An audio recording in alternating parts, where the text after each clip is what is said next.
Hello and good morning everyone. I welcome you all at Duos News Analysis.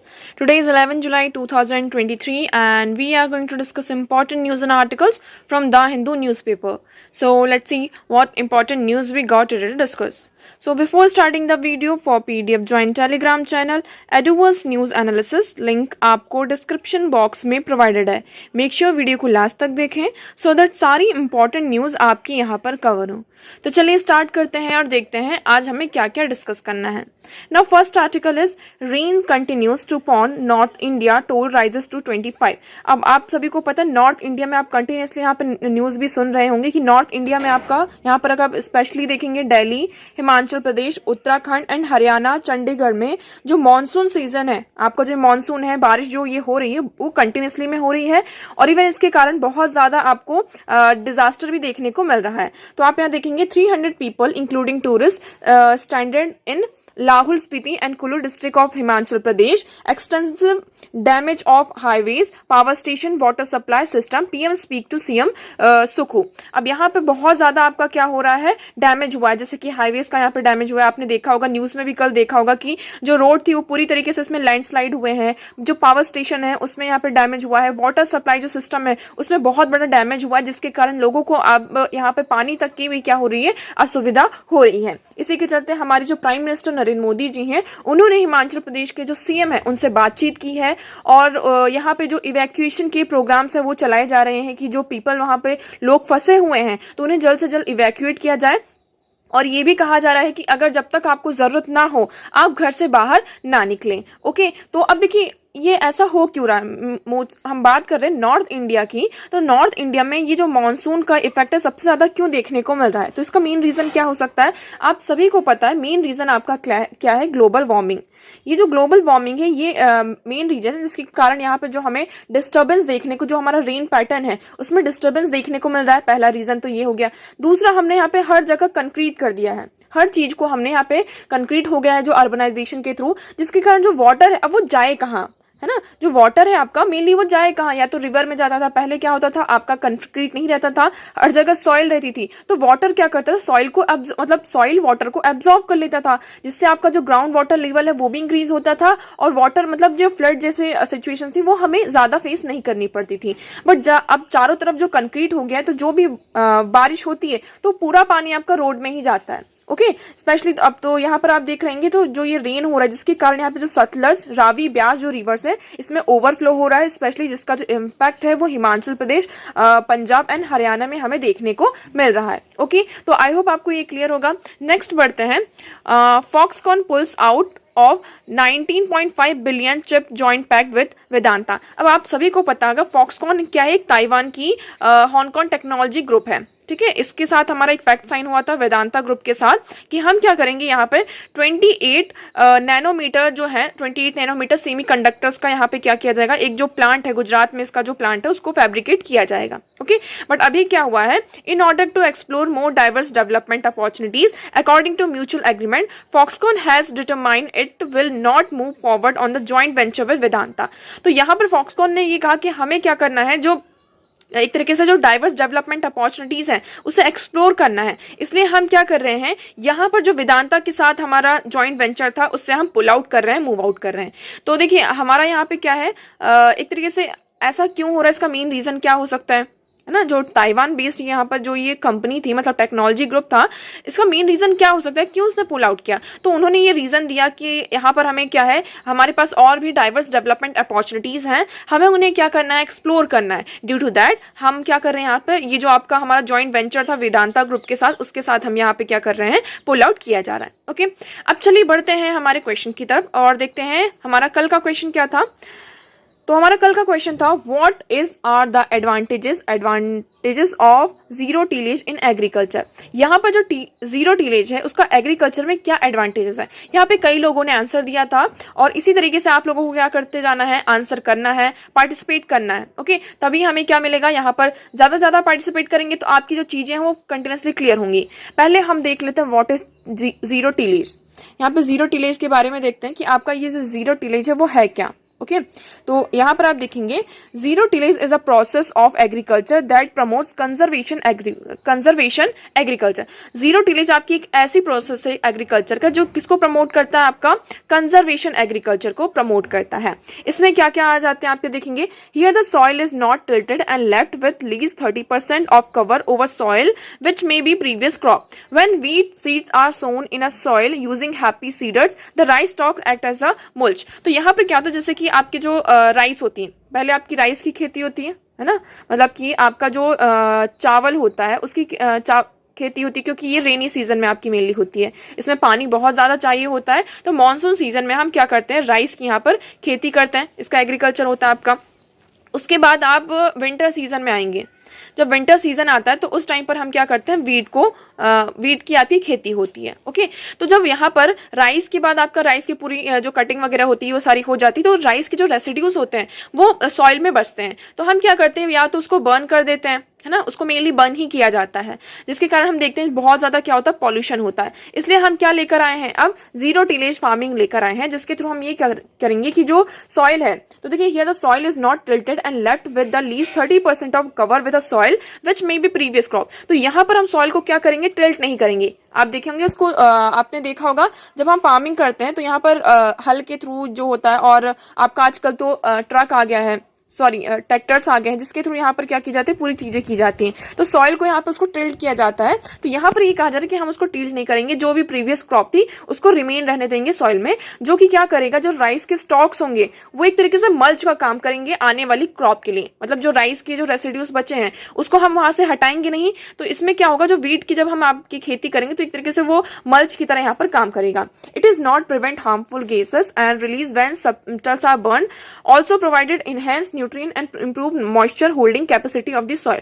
इससे क्या होगा, देखिए आप जब बर्न करते हैं तो गैस रिलीज होती है बहुत सारी, तो उससे क्या होता है, पॉल्यूशन होता है। अगर हम ऐसा नहीं करेंगे तो इससे क्या होगा, एक तरीके से हमारी जो सॉइल की कैपेसिटी है वाटर को होल्ड करने की, मॉइस्चर को होल्ड करने की, वो इंप्रूव होगी, और न्यूट्रिशन लेवल भी क्या होगा, आपका इनहेंस होगा। ओके तो आई होप आपको यहाँ पर ये क्लियर होगा। अब देखते हैं हमारे ऑप्शन क्या क्या थे।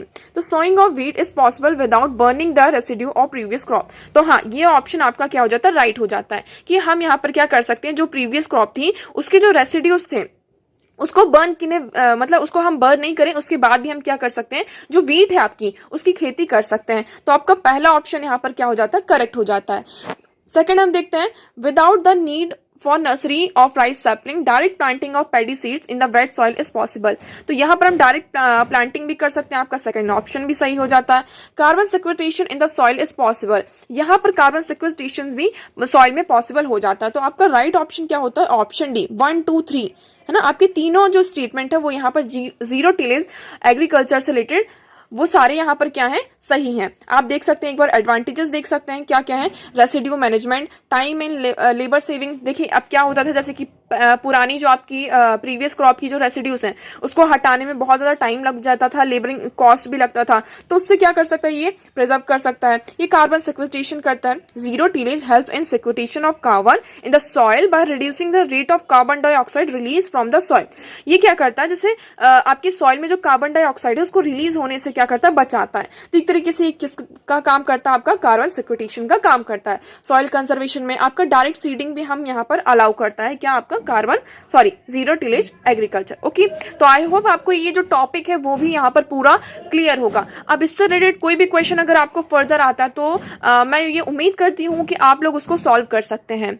नेक्स्ट क्वेश्चन की तरफ बढ़ते हैं। आज का हमारा क्वेश्चन है, कंसिडर द फॉलोइंग स्टेट्स। यहां पर आपको कुछ स्टेट्स को कंसिडर करना है और फिर क्या बताना है, आपके पास कौन कौन से स्टेट्स हैं, Andhra Pradesh, Kerala, Himachal Pradesh and Tripura.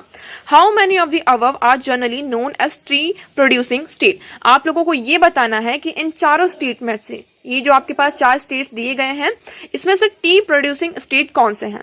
Comment section में आप लोगों को इसका आंसर करना है। इसका जो आंसर है आप लोगों को कल दिया जाएगा।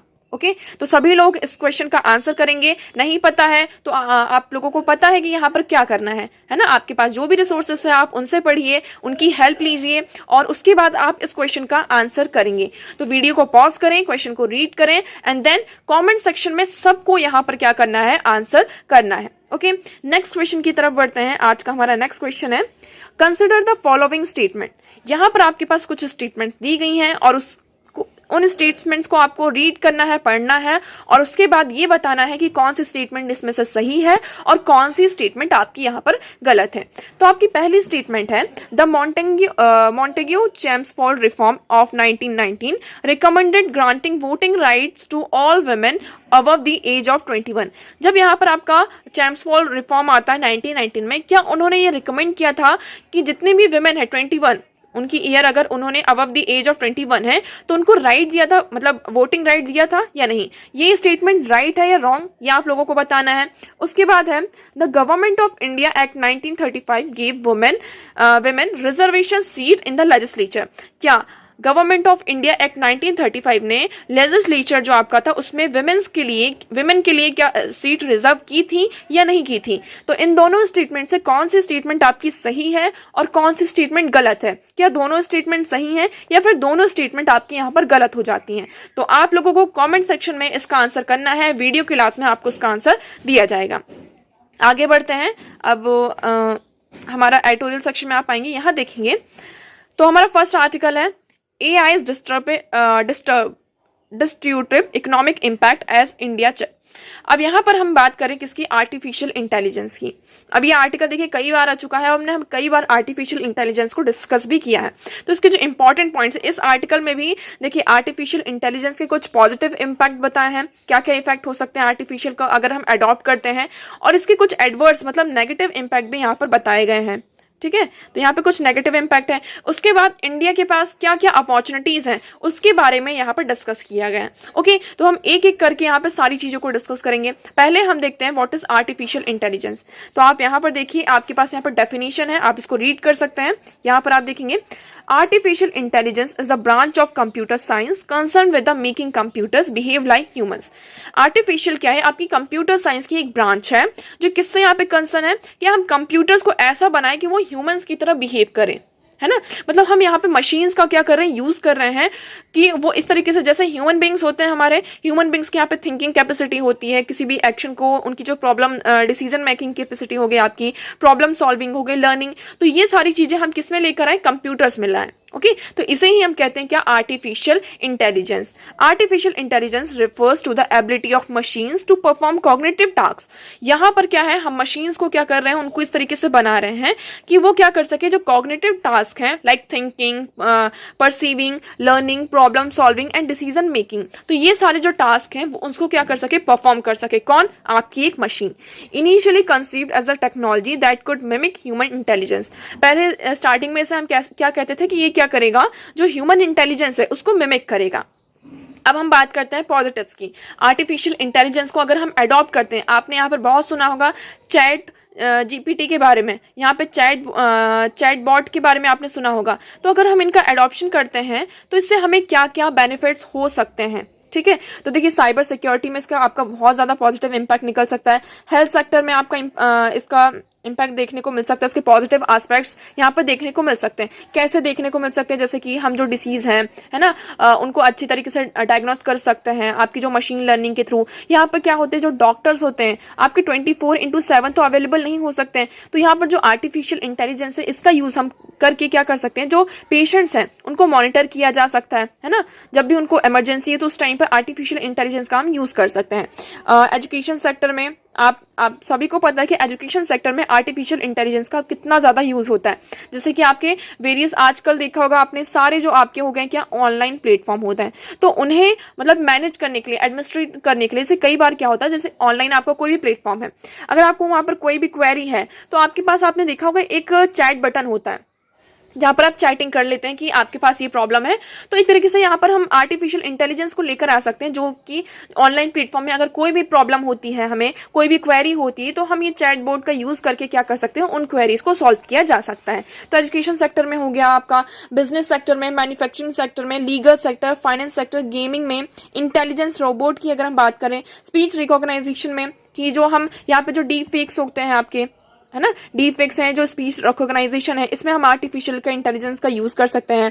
आपका डिजास्टर मैनेजमेंट में जो आर्टिफिशियल इंटेलिजेंस है, स्पेशली आप इंडिया के कंटेक्स्ट में देखेंगे, अब आज के टाइम पे डिजास्टर मैनेजमेंट सिर्फ इंडिया नहीं, ऑल ओवर द वर्ल्ड एक बहुत बड़ा आपका टॉपिक बना हुआ है तो वहां भी हम क्या कर सकते हैं, आर्टिफिशियल इंटेलिजेंस का यूज करके डिजास्टर को मैनेज किया जा सकता है। कैसे, हम यहाँ पे फॉरकास्टिंग कर सकते हैं। फॉरकास्टिंग अगर आप, जैसे कि साइक्लोन आया, साइक्लोन में यहाँ पर क्या हुआ, हमने फॉरकास्टिंग की, फॉरकास्टिंग के थ्रू हमें ये पता चला कि हाँ साइक्लोन आने वाला है, तो हमने पहले से ही क्या कर लिए, उसका मैनेजमेंट कर लिया कि हाँ हमें यहाँ से लोगों को एवैक्यूएट कराना है, लोगों को बचाना है, इससे ज्यादा डैमेज ना हो, उससे हमें क्या करना है, लोगों को सेव करना है।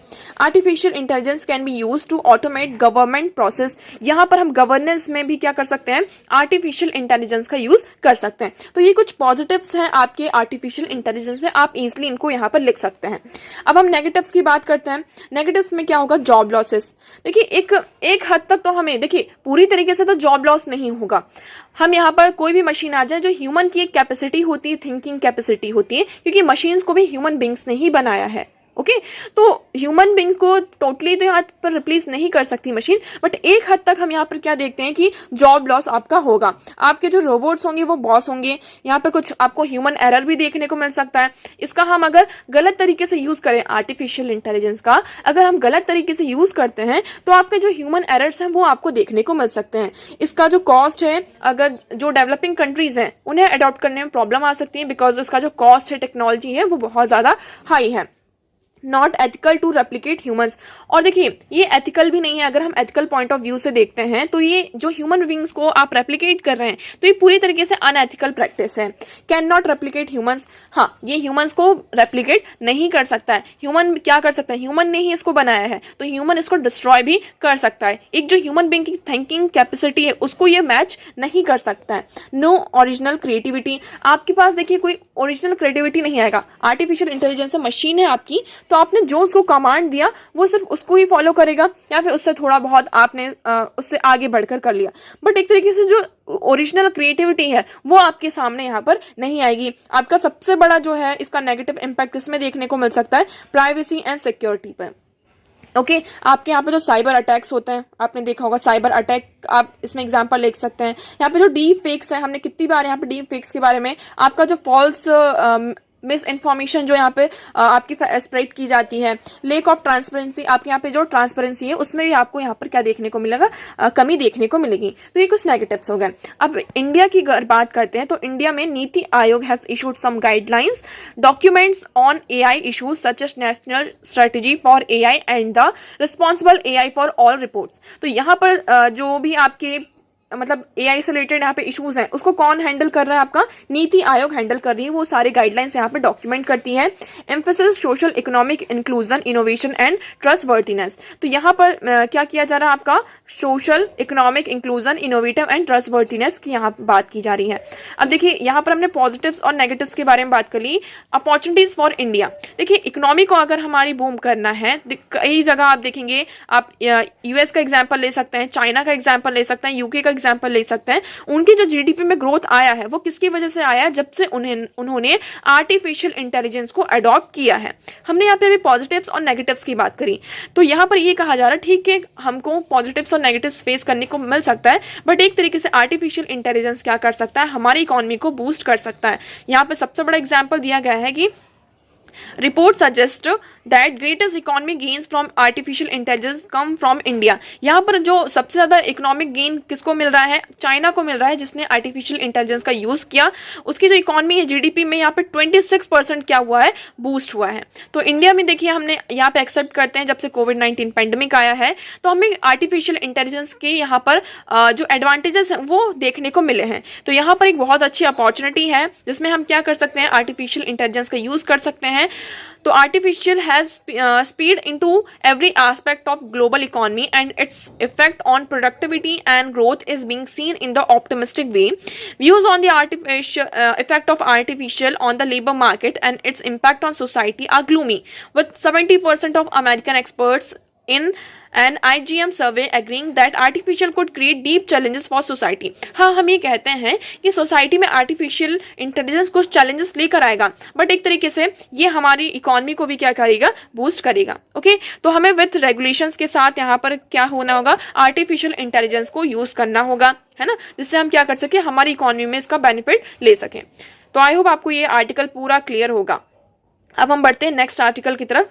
तो आज क्या है आपका 11 जुलाई, है ना, आज आपकी है 11 जुलाई, जिसको हम as a world population day के रूप में क्या करता है, सेलिब्रेट करते हैं। ठीक है, अब यहाँ पर बात की जा रही है कि हम क्या कर सकते हैं, जो आज क्या है आपकी वर्ल्ड पॉपुलेशन डे है, तो यहाँ पर जो इसकी थीम है उसको हम क्या कर सकते हैं, कौन कौन सी थीम आप इसमें अनलीज कर सकते हैं। Unleashing the power of gender equality, uplifting the voice of women and girls to unlock our world infinite possibilities could not be more apt for India। तो इंडिया के लिए हम मेनली यहाँ पर कुछ थीम्स प्रोवाइड की गई कि हम पावर ऑफ जेंडर इक्वालिटी को बात कर सकते हैं। ठीक है, विमेंस की जो वॉइस है उसको अपलिफ्ट किया जा सकता है, जिससे हम क्या कर सकते हैं, जो वर्ल्ड की इनफाइनाइट पॉसिबिलिटीज उसको अनलॉक किया जा सकता है।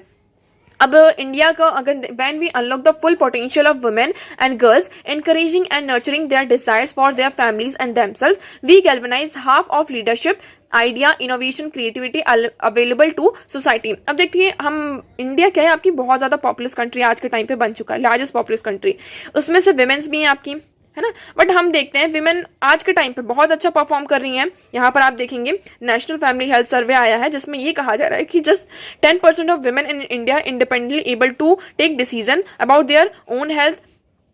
तो मतलब कि मतलब कि आप देखेंगे हर एक स्फेयर में विमेन्स आज के टाइम पर, आप 2023 का एग्जाम्पल लेंगे तो हर स्फेयर में हम पार्टिसिपेशन देख रहे हैं। बट जो एक मतलब कि एक लेवल होता है ना कि हम बात करते हैं किसकी, जेंडर इक्वालिटी की, जिसमें यहाँ पर जो मैन है आपके और विमेन है दोनों के पास यहाँ पर सेम अपॉर्चुनिटी है, उसमें यहाँ पे विमेन थोड़ी क्या हो रही है, पीछे हो रही हैं। ठीक है, तो आप अगर आप देखेंगे स्पेशली यहाँ पर जो आपका हेल्थ से रिलेटेड इशू आता है कि अपनी हेल्थ से रिलेटेड अगर उन्हें कोई डिसीजन लेना है तो उसमें विमेन का कितना ज्यादा पार्टिसिपेशन है, कितना ज्यादा यहाँ पर रोल है। तो आप यहाँ पर देखेंगे नो फिजिकल ऑटोनॉमी, विमेन के पास यहाँ पर फिजिकल ऑटोनॉमी नहीं है।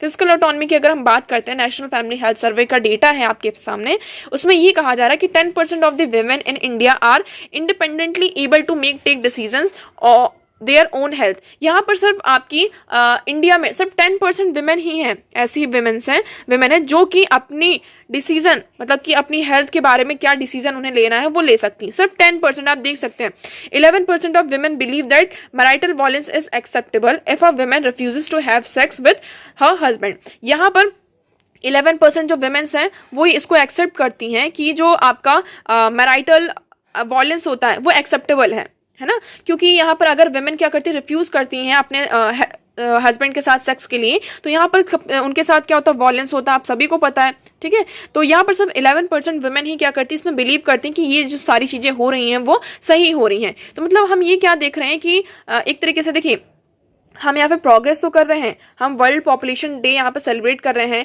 हमें यहाँ पे क्या जरूरत है, अब कुछ हमें इनिशिएटिव्स लेने की जरूरत है। जैसे कि India deserve to be commended for its family planning initiative where despite the many challenges the aim is to provide increasingly comprehensive package for reproductive health service to every potential beneficiary. यहाँ पर हमें जो जो reproductive health service है इसका जो एक comprehensive package लेकर आना होगा हमें। यहाँ पर जैसे कि हम बात करते हैं कि लॉन्ग एक्टिंग रिवर्सिबल कॉन्ट्रासेप्टिव्स लेकर आना होगा, परमानेंट आपके मेथड्स कुछ लेकर आने होंगे, information counselling service including emergency contraceptives, इन सारी चीजों को क्या करना होगा, इंक्लूड करना होगा।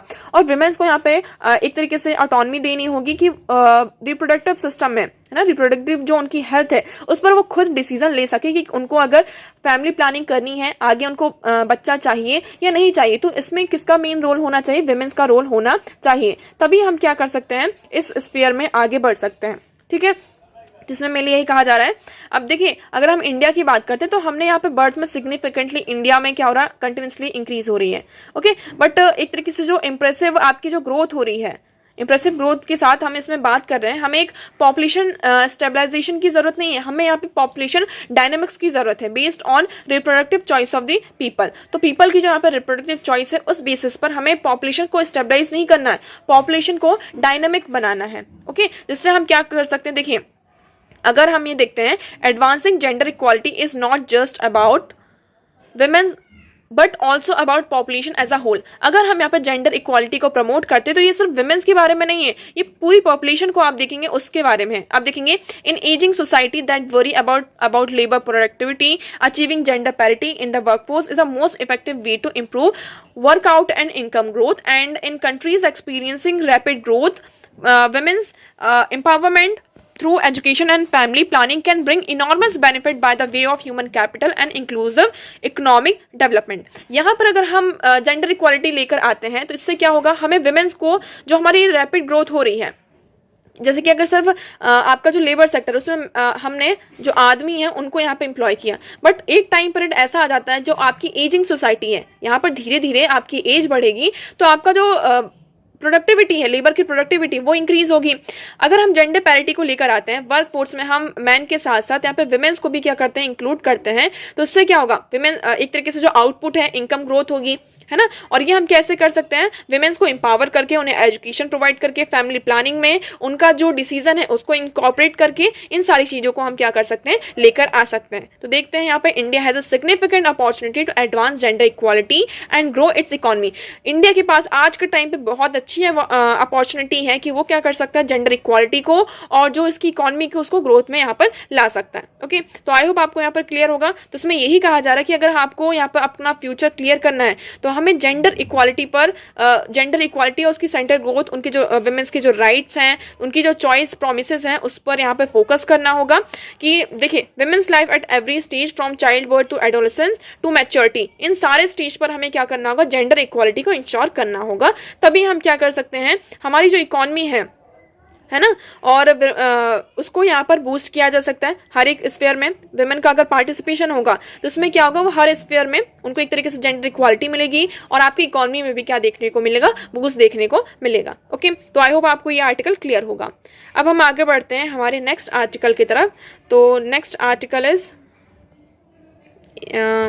हमारा नेक्स्ट आर्टिकल है, okay, don't waste the waste water. अब यहाँ पर क्या कहा जा रहा है कि जो वेस्ट वाटर इसको वेस्ट ना किया जाए, क्योंकि वेस्ट वाटर की अगर हम बात करते हैं तो वेस्ट वाटर में आपकी इतनी ज्यादा यहाँ पे कैपेसिटी है जिसके थ्रू हम यहाँ पे जो वेरियस डिसीज हैं उसको हम क्या करते हैं, फाइंड आउट करते हैं. तो आप देखेंगे इंडिया में जब यहाँ पे पोलियो वायरस हुआ था तो उसमें भी हमने वेस्ट वाटर था उसका यहाँ पे क्या किया था, पूरा उसको लैब में ले जाकर उसका पूरा मतलब चेक किया था. तो उससे ही हमें पता चला था कि किस एरिया में यहाँ पे कौन सा वायरस कितना यहाँ पर इम्पैक्ट कर रहा है, कहाँ पर इसकी जो अमाउंट है वो कितना यहाँ पर है. ठीक है, हमने यहाँ पे पेंडेमिक के टाइम पर भी देखा कि जो वेस्ट वाटर आपका होता है ना, आपका जो वेस्ट वाटर होता है उसके थ्रू यहाँ पर हमने उसको मॉनिटर किया. तो यहाँ पर हम उसका जब सर्विलियंस किया उससे हमें क्या पता चला कि जो कोविड-19 अभी किस किस एरिया में, हमने वैसे चेकअप किया तो हमें नहीं पता चला जब, बट हमने वेस्ट वाटर का सर्विलियंस किया उसके बाद से हम क्या कर पाए, जो डिटेक्ट है केसेस हैं, जो कोविड-19 के जो पेशेंट्स हैं तो उनको डिटेक्ट कर पाए. तो इसमें बस इस आर्टिकल में मैंने यही कहा जा रहा है कि हमें क्या करना चाहिए, जो वेस्ट वाटर है उसे वेस्ट नहीं करना चाहिए.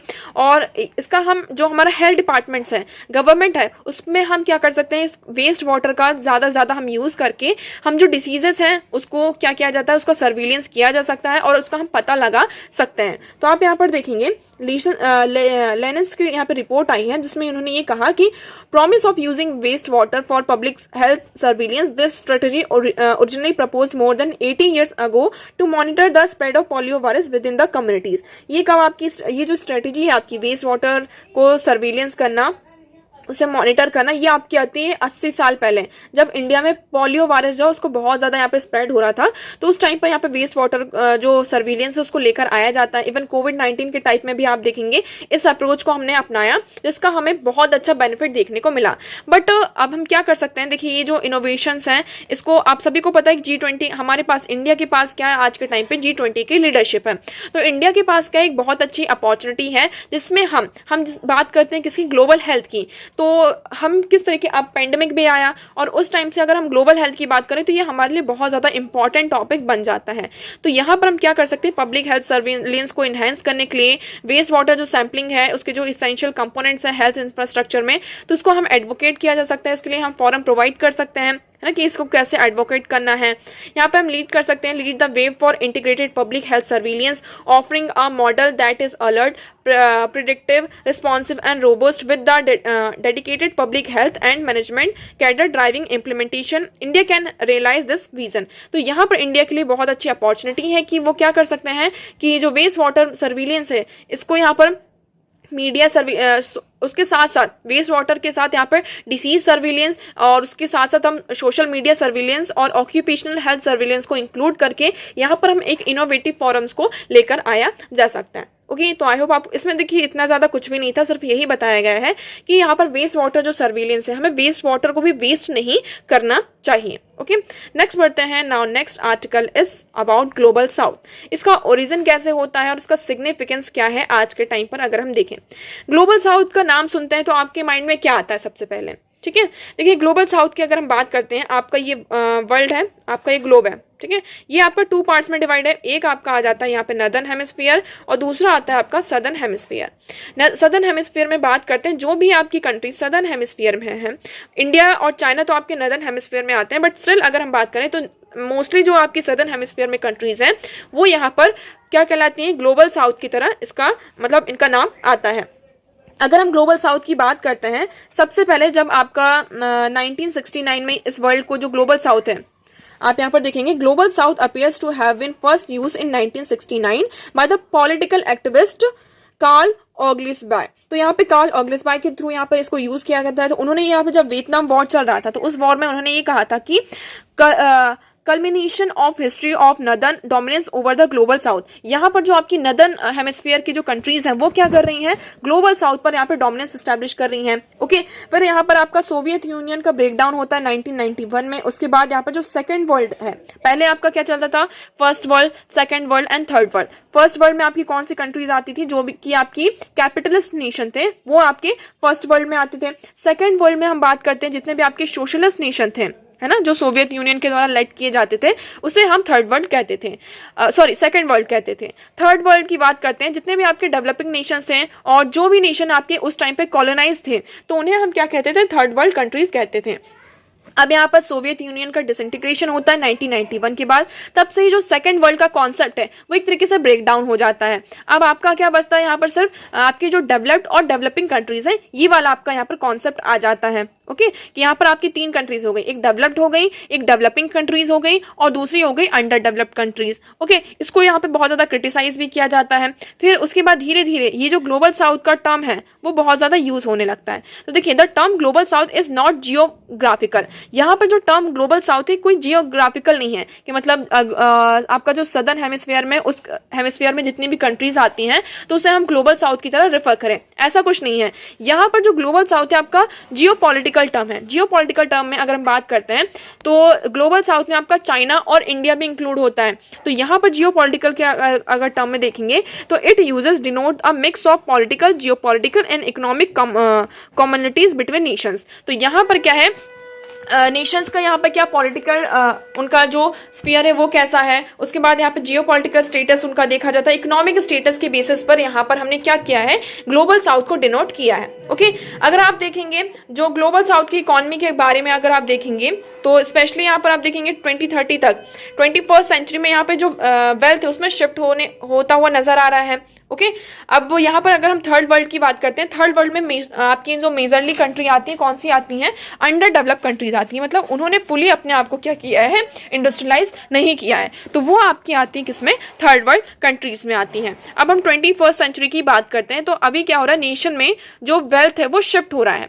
हम वर्ल्ड बैंक की बात करते हैं तो world bank has referred it from the North Atlantic to Asia Pacific has opened much for the conventional wisdom on where the world's riches are being generated। तो उन्होंने ये कहा, वर्ल्ड बैंक ने भी ये कहा कि जो आपका ऐसे एशिया पैसिफिक है वहां पर अब क्या हो रही है? वर्ल्ड की जो रिचेस हैं वो यहाँ पे धीरे धीरे जनरेट हो रही हैं। ओके, ग्लोबल साउथ की अगर हम बात करते हैं, हमारे जो ब्रिस्क है तो देखिए Brazil, Russia, India, China and south Africa, ये उन्होंने क्या किया है? जो ग्लोबल नॉर्थ आपका G7 क्लब है उसको भी यहाँ पे सरपास कर दिया है। ओके, यहाँ पर तो धीरे धीरे हम क्या देख रहे हैं? ग्लोबल साउथ यहाँ पे इमर्ज होता हुआ नजर आ रहा है। अब ग्लोबल साउथ इस टाइम पे न्यूज में क्यों बना है? आप सभी को पता है, जब से रशिया यूक्रेन का वॉर चल रहा है तब से हमने ये देखा कि ग्लोबल साउथ मतलब जो भी आपकी ग्लोबल साउथ कंट्रीज हैं वो रशिया के मतलब एक तरीके से कॉमन है ना, तो मतलब उन्होंने एक बैलेंस भी बना के रखा कि ना तो हम यूक्रेन के साथ हैं ना ही रशिया के साथ हैं। ठीक है, तो इसलिए यहाँ पे थोड़ा ये न्यूज में आपका बना हुआ है कि यहाँ पर हमारा कोई भी मीन्स नहीं है।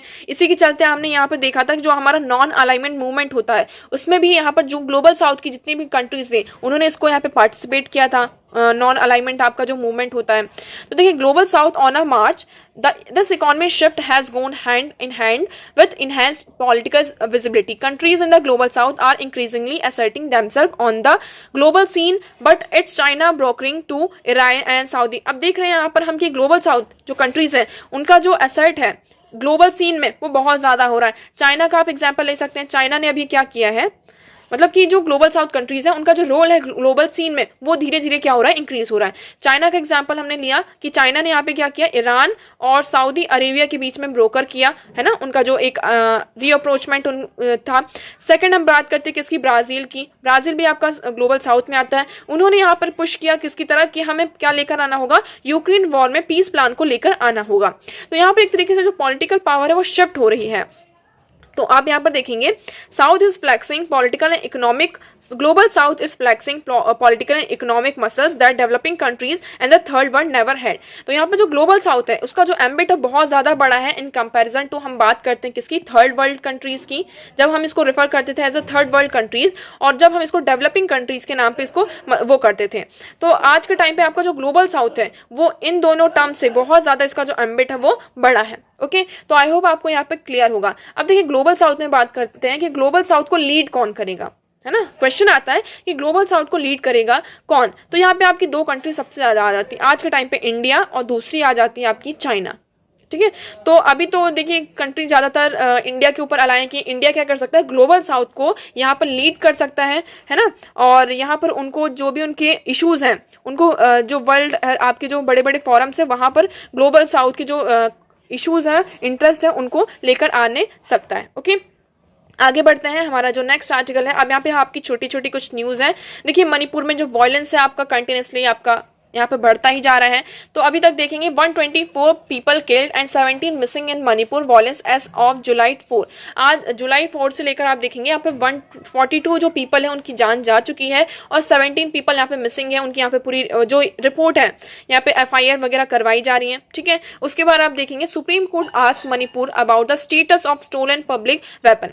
यहाँ पे जो पुलिस के वेपन्स है वो स्टॉल हुए हैं, तो उसका जो स्टेटस क्या है उससे मणिपुर पर सुप्रीम कोर्ट ने क्वेश्चन किया है कि इसका स्टेटस क्या है, ये जो पुलिस के वेपन्स है वो क्यों स्टोल हो रहे हैं, उनकी चोरी क्यों हो रही है। ओके, देखिए यहाँ पे इतना कुछ भी इंपॉर्टेंट नहीं है। नेक्स्ट आर्टिकल आपका आ जाता है dilution of article 370 led to unprecedented era of peace and Jammu Kashmir, centre inform Supreme Court. यहाँ पर सेंटर ने के पास बहुत सारी एफिडेविट फाइल हुई थी रिलेटेड टू आर्टिकल 370। अब आर्टिकल 370 को आप सभी को पता 2019 में क्या कर दिया गया है, इसको डाइल्यूट कर दिया गया था। उसके बाद से यहाँ पे यूनियन होम मिनिस्ट्री ने पूरी रिपोर्ट फाइल करी, मतलब सामने दी किसको, सुप्रीम कोर्ट में। उन्होंने कहा कि life has return to normality in the region after over 3 decades of turmoil. तो यहाँ पर जब से आपका 370 हटा है उसके बाद से हम क्या देख रहे हैं कि जम्मू कश्मीर में हमें पीस देखने को मिल रही है। यहाँ पर आप देखते थे पहले जो स्ट्रीट वायलेंस होते थे, हमें हर टाइम पे स्ट्रीट वायलेंस देखने को मिलते थे, बट 2018 में स्ट्रीट वायलेंस के कितने केसेस थे, 767 केसेस थे। आज के टाइम पे 223 में देखेंगे आपकी स्ट्रीट वायलेंस के 0 केसेस हैं। यहाँ पर जो टेरर इकोसिस्टम था उसमें भी 2018 में देखेंगे तो आपका 199 जो टेरर इकोसिस्टम था, आज के टाइम पर देखेंगे सिर्फ 12 ही कुछ ही केसेस हमें यहाँ पर देखने को मिलते थे। यहाँ पर जो लोग यहाँ पे पत्थर फेंकते थे एक दूसरे के ऊपर, उसमें भी हमें क्या देखने को मिला है, कमी देखने को मिली है। तो एक तरीके से यहाँ पर जब से आर्टिकल 370 आपका हटा है तो हमने क्या देखा है, एक पीस को यहाँ पर देखा है इस रीजन में। ओके, तो ऑल राउंड यहाँ पे डेवलपमेंट हो रहा है, लोग यहाँ पे इन्वेस्टमेंट कर रहे हैं, वेरियस डेवलपमेंट आपके प्रोजेक्ट्स आपके जम्मू कश्मीर में आ रहे हैं, जिससे यहाँ पर जम्मू कश्मीर की क्या हो रही है, ग्रोथ हो रही है। ओके, नेक्स्ट बढ़ते हैं। हमारा जो नेक्स्ट आर्टिकल है, Biden meets Sunak king in UK before NATO summit. अब यहाँ पर जो बाइडन जी हैं वो यहाँ पर उन्होंने सुनक जी से यहाँ पर मीटिंग की है और इवन जो यूके के किंग हैं उनसे भी मीटिंग की है। आपकी यहाँ पर नेटो की समिट होने वाली है। ओके, तो इस नेटो की समिट होने से पहले उन्होंने देखिए US president and the British premier discuss to progress of Ukraine counter offensive and emphasise the importance of Kyiv's partners committing to its long term defence. तो यहाँ पर लॉन्ग टर्म डिफेंस की बात की जा रही है और किस तरीके से हमें यहाँ पर यूक्रेन का जो काउंटर ऑफेंसिव है उसमें प्रोग्रेस लानी है, उसके बारे में बात की गई है। तो यहाँ पर भी मीटिंग हुई। अब देखते हैं समिट से आगे फर्दर क्या निकल कर आता है। Now next article is India pips China as best emerging market for investment. India ने क्या किया है, चाइना को ओवरटेक करते हुए यहाँ पर एक तरीके से आपकी बेस्ट इन्वेस्टमेंट मार्केट की तरह निकल कर आया है। तो देखिए, India has overtaken China as the most attractive emerging market for investing for sovereign wealth fund in 2023 due to its solid demographics, political stability and proactive regulation according to report। यहाँ पर मंडे को एक publish हुई है report जिसके तहत ये बताया गया है कि जो इंडिया का सॉलिड डेमोग्राफिक है, पॉलिटिकल स्टेबिलिटी है, इन रीजंस के कारण यहाँ पर हमें क्या देखने को मिल रहा है कि इंडिया ने चाइना को क्या किया, ओवरटेक कर लिया है। अब ज्यादातर लोग कहाँ इन्वेस्टमेंट करना चाहते हैं, इंडिया में इन्वेस्टमेंट करना चाहते हैं। ओके, तो देखिए आज इतने ही इंपॉर्टेंट आर्टिकल्स थे। आई होप आपको सारी चीजें यहाँ पर क्लियर होंगी। अब हम बढ़ते हैं हमारे क्वेश्चन की तरफ कि हमारा क्वेश्चन क्या था, हम देख लेते हैं उसका राइट। मैं उम्मीद करती हूँ आप सभी ने इस क्वेश्चन का आंसर किया होगा कि हमारा क्वेश्चन था कंसिडर द फॉलोइंग स्टेटमेंट। आपको इस स्टेटमेंट को कंसिडर करना था और ये बताना था कि आपका कौन सा स्टेटमेंट यहाँ पर सही है और कौन सा गलत है। तो देखिए आप इसको पढ़िए। The Montague Chelmsford reform did not recommend granting voting rights to women। यहाँ पर जो आपका 19 Chelmsford reform 1919 आता है, ये यहाँ पर कोई भी वोटिंग राइट्स आपको वुमेन्स को नहीं देता। तो आपका जो ऑप्शन 1 है यहाँ पर गलत हो जाता है। दूसरा हम बात करते हैं, government of India act 1935 give women reserve seat in the legislature. ये आपका स्टेटमेंट सही होता है। क्यों सही होता है आप यहाँ पर देखेंगे कि the government of India act 1935 provided for the reservation of seats for women in the central and the provincial legislature. The act reserve seat for women in the central legislative assembly and the provincial legislative assemblies in proportion to their population. उनकी population के according यहाँ पर आपकी जो provincial और legislative assemblies है वहां पर वुमेन की जो सीट्स है उनको रिजर्व किया गया था। ठीक है, तो यहाँ पर आपका सेकंड स्टेटमेंट सही हो जाता है। तो आपका राइट ऑप्शन क्या होगा, बी ओनली। ओके, तो मैं उम्मीद करती हूँ यहाँ पे सभी के आंसर सही होंगे।